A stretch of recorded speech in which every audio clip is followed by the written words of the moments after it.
let's talk about electrostatic discharge, or ESD. Now, ESD is your worst enemy as a PC technician. You need to know about what it is and how to mitigate its effects. Now, ESD is all about static electricity. Now, a static electrical charge is created whenever you have two objects that come together and come in contact and then are separated. Upon separation, the atoms of one of the objects can steal electrons from the other object. And when it does that, it becomes negatively charged. Now, the other object that gave up the electrons to the other object becomes positively charged. Now, an electrostatic discharge occurs when two objects come together that have different charge levels. If we have one object that has a really high positive charge and another object that has a really high negative charge, the charge from the object with the higher electrical potential flows or jumps to the object with the lower potential. The result, you see and hear a shock. As a PC tech, you need to understand that a computer component, such as a memory chip or a CPU, can be damaged by an electrostatic discharge as small as 100 volts or less. Now, when you hear that 100 volts, well, that sounds like a lot of current, right? We're used to dealing with wall current that runs at 110 volts, or DC current inside the PC that runs at 12, 5, or 3.3 volts. And 100 volts sounds like a lot. Well, when we're talking about ESD, you need to understand that an ESD discharge must be about 3,000 volts before you can see it or feel it. So when you go out and you touch that doorknob and you get a shock, you're dealing with at least 3,000 volts. What that means is you could be working on a PC system and be shocking the daylights out of the components in there, and you don't know it because the discharge is so small you can't see or feel it, but it's enough to hurt the components. Now, I've had this happen to me before. I was working on a PC system. I didn't take the appropriate steps to protect myself. I had a video card in this particular case, and it worked when I took it out, and when I put it back in, it worked very flaky. It would operate for a while and then just quit, or it would do strange things. Well, I figured out after a while that I must have had an electrostatic discharge occur that damaged the components, and I didn't realize it. ESD is bad, and there are a number of steps you can take to reduce the risk of ESD when you're working on a PC system. Really important that you do that. Number one, you need to discharge yourself before you touch any PC component. There's a lot of different ways you can do that. The easiest way is to simply touch the case frame of the PC system. When you do that, any electrical potential, difference in potential that may have existed between you and the case is immediately discharged.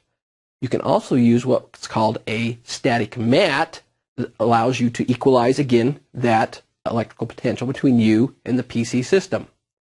You can also use static floor mats or even static floor materials. Now, static floor mat is designed to keep you in balance with the electrical potential of everything around you.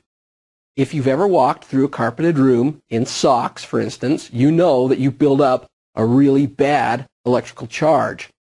When we use static floor mats or static flooring material, that charge never builds up, and any charge that you may have is immediately dissipated through the mat or through the floor. Another thing, whenever you are handling an electrical component out of the computer, such as maybe a memory chip or a CPU, don't touch the gold or silver leads on the bottom of the component, or even an expansion board card where you have little tab connectors. Don't touch those. The reason is if a static discharge occurs and it goes through those leads, it just went right into the heart of that component and probably fried something. So don't touch the leads. In addition, you should store your components in what's called static shielded bags. If you've ever bought a computer part from a computer store before, you've probably noticed that the part came in a gray bag. That's called a static shielded bag. It's got an additional layer built into it underneath the plastic that absorbs electrical discharges as they occur and dissipates them around the component instead of letting them go through and hurting the component themselves. If you ever purchase a part and it comes in a gray bag, that is a static shielded bag. That's what you want.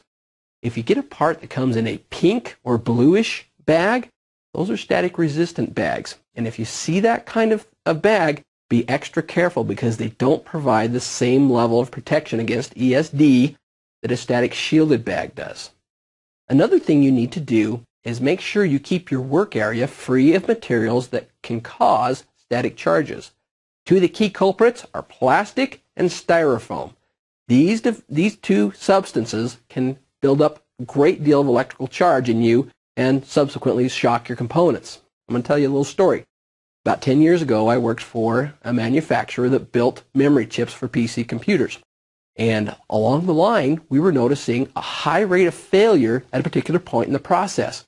And we did this huge department-wide study trying to figure out what it was that was causing these failures because, man, those folks were static savvy. They had static floor mats, they had static floors, they had static free work areas. Everything was designed. We had static-free smocks that we wore to dissipate charges. And with all those protections, we were still having failures, and we couldn't figure out why. After doing a lot of research, we found out the reason. The problem is that a lot of the people who worked along the line that were processing and working with memory chips were drinking coffee using styrofoam cups. And the process of lifting up a cup, taking a drink, and putting it back down was enough to build up a little bit of a static charge. And as the day went on, they kept lifting the cup. They built up more and more of a charge and were causing some failures to happen. Okay? So keep plastic and styrofoam away from your work area as much as possible. The last thing you need to keep in mind is that humidity is your friend when dealing with electrostatic discharge. The reason is that the higher the humidity is, the harder it is for an electrostatic discharge to occur. The humidity in the air acts as a resistor. It doesn't allow current through it as easily as regular dehumidified air. To keep static down, you should keep, if possible, the humidity in your work area relatively high at about 70% or higher. Electrostatic discharge can be a really nasty enemy. The problem is that when it happens, you don't know it happened, and you can't figure out why a particular component isn't working the way it's supposed to. In order to keep electrostatic discharges from happening, you need to make sure that you use static prevention measures, such as a static mat, such as a higher humidity, and keeping away substances that cause static charges, such as styrofoam and plastic.